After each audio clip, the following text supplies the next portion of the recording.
अब तक जारी है किसान आंदोलन। इस आंदोलन की तस्वीरें हमें 2021 की याद दिलाती है। क्या आपने सोचा कि यह किसान आंदोलन इसी समय में क्यों शुरू हुआ?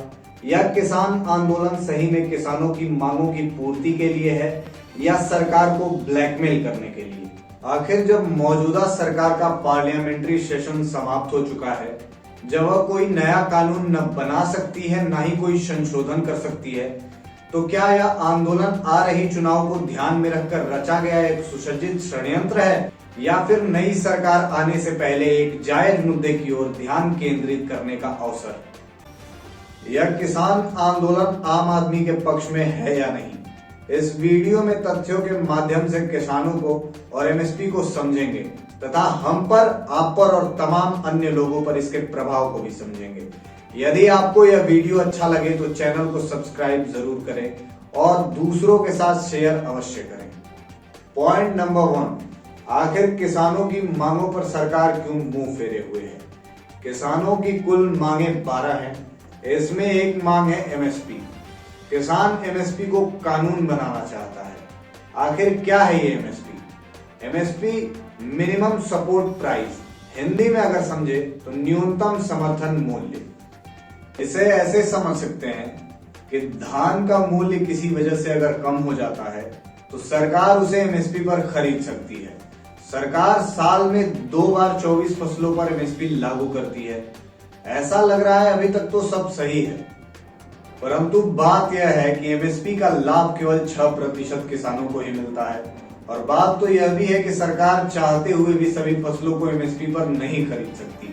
पंजाब देश के लगभग 30 से 40% गेहूं और धान का उत्पादन करता है।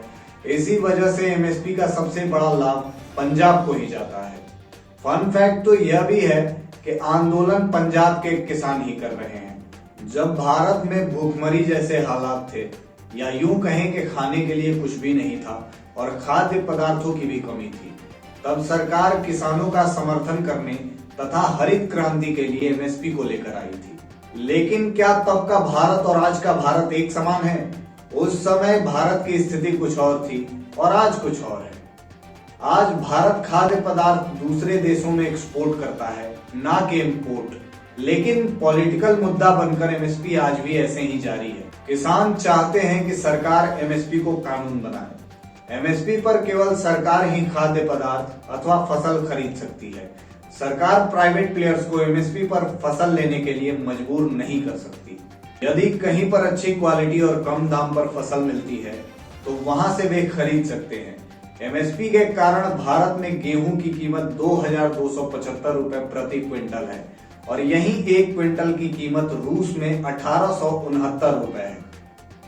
अगर सरकार गेहूं को एक्सपोर्ट करना चाहे तो उसे अधिक दाम में खरीद कर कम दाम में एक्सपोर्ट करना पड़ेगा, क्योंकि विश्व बाजार में गेहूं की कीमत भारत से कम है। तो एमएसपी से सरकार या आम आदमी या मेरा आपका कोई फायदा ही नहीं है। यदि सरकार ने किसानों की मांग मानकर एमएसपी को कानून बना दिया तो क्या होगा? एमएसपी के कानून बनने के बाद कोई भी एमएसपी के नीचे फसल खरीद ही नहीं पाएगा, चाहे वह प्राइवेट प्लेयर हो, होलसेलर हो, आम आदमी हो। महंगाई भी दोगुनी हो जाएगी। इसके लिए वही किसान जिम्मेदार होंगे जो आज आंदोलन में शामिल हैं। एक्सपर्ट्स का मानना है कि एमएसपी से फायदा कुछ लोगों को होगा और नुकसान सबको। यहां सबको से मेरा मतलब है मुझसे, आपसे और अन्य जनता से। आंदोलन करने वाले किसानों से मेरा एक सवाल है कि इन मांगों से आम आदमी को नुकसान होगा या फिर फायदा? अब आते हैं सिक्के के दूसरे पहलू के तरफ। सवाल जवाब अब मौजूदा सरकार से।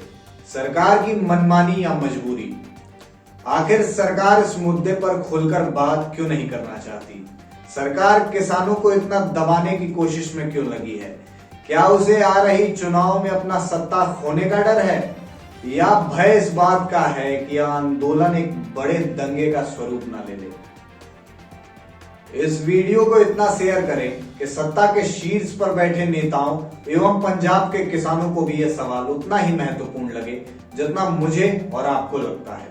सत्य का संवाद जनता के साथ। मिलते हैं इसकी अगली कड़ी में। जय हिंद, जय भारत।